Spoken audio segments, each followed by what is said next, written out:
Babe, wake up. We got another congressperson that is proposing legislation that is at odds with the federal hemp ban that is supposed to take place in, what is it, November. The spending bill, I think the shutdown and all that was at the end of November, something like that.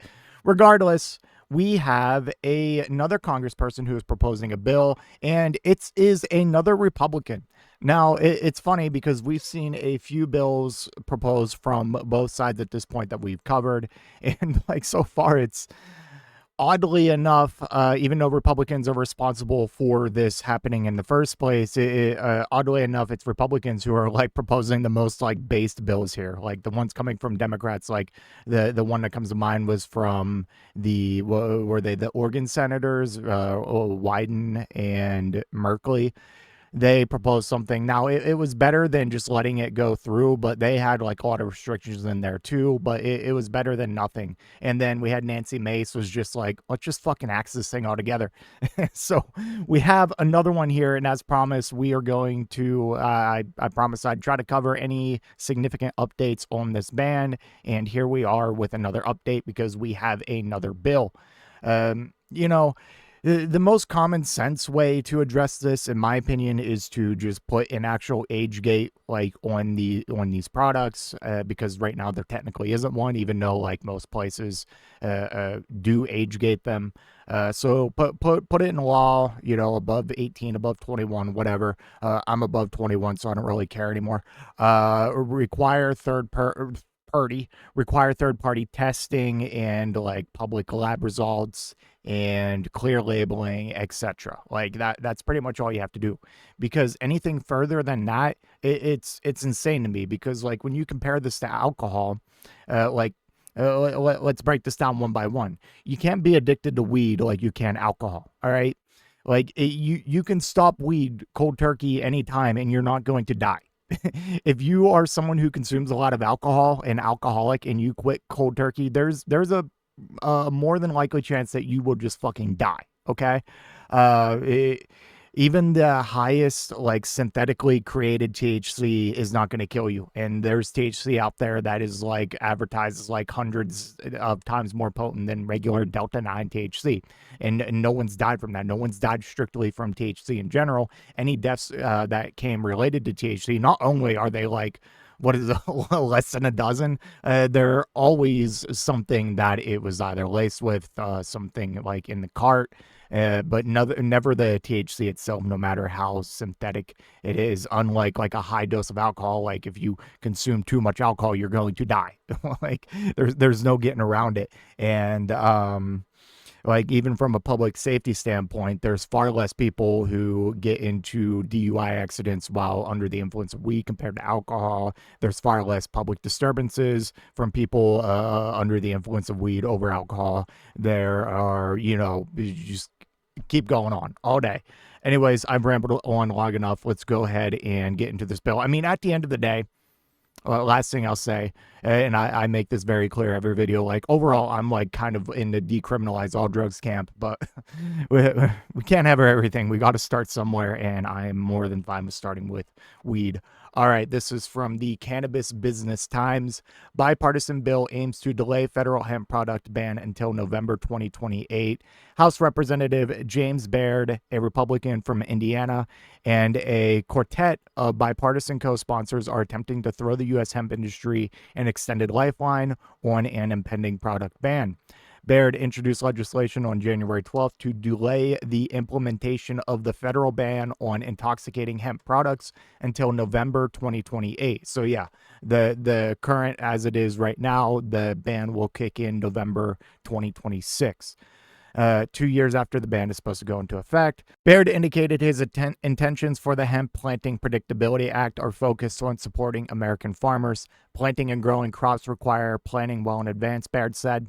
Congress created a regulatory environment in the 2018 Farm Bill that allowed for certain investments, and farmers were operating within this environment.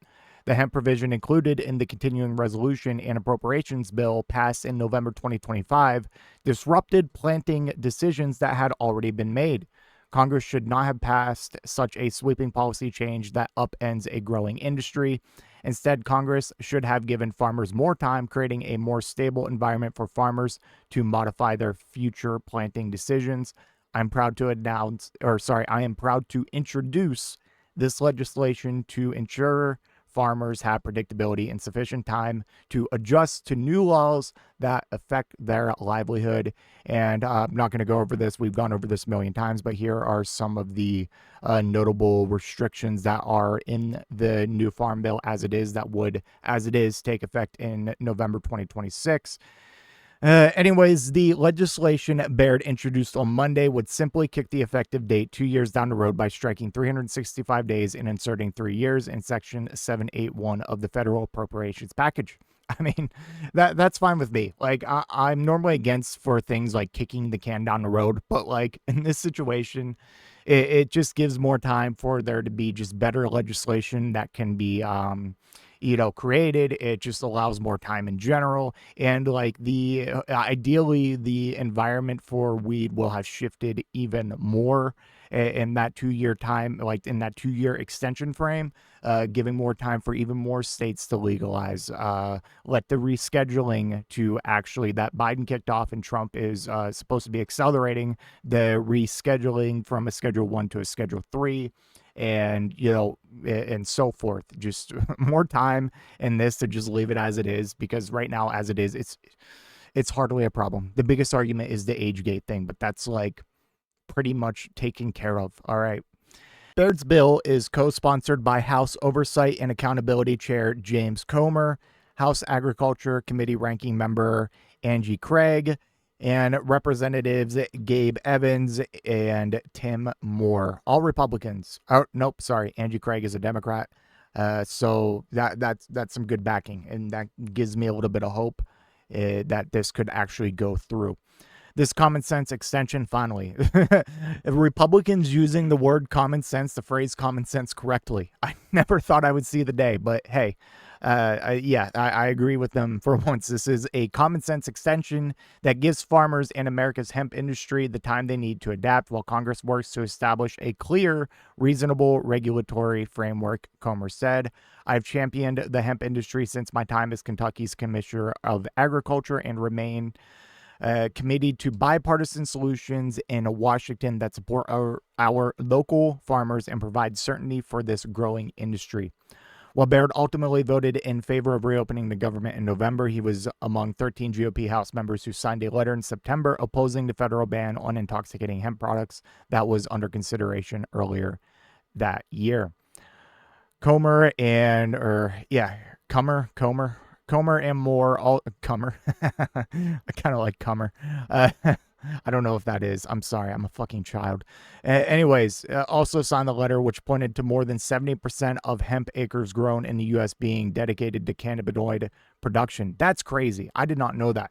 So, like, of like all this hemp, because hemp's like by the law right now is very loosely defined until November when all this shit kicks in. But like hemp can be anything from like hemp rope or paper or whatever to actual weed. Like by the like chemically and physically, the hemp that is sold under the intoxicating hemp, unless it's like something that's sprayed or actually synthetic, the actual THCA hemp you buy online is literally just weed. Okay, like there's no magic, there's no trickery. It's pretty much it's not pretty much, it's just weed. All right. But anyways, I don't know where I was going with that, but 70% of hemp acres grown in the U.S. being dedicated to cannabinoid production versus like to gain or fiber, that's crazy. And that probably plays a big part of it, because we're talking about a several $billion industry and growing. And yeah, like you can't just fucking blanket fucking ban it. Like, fuck you, Mitch McConnell. God.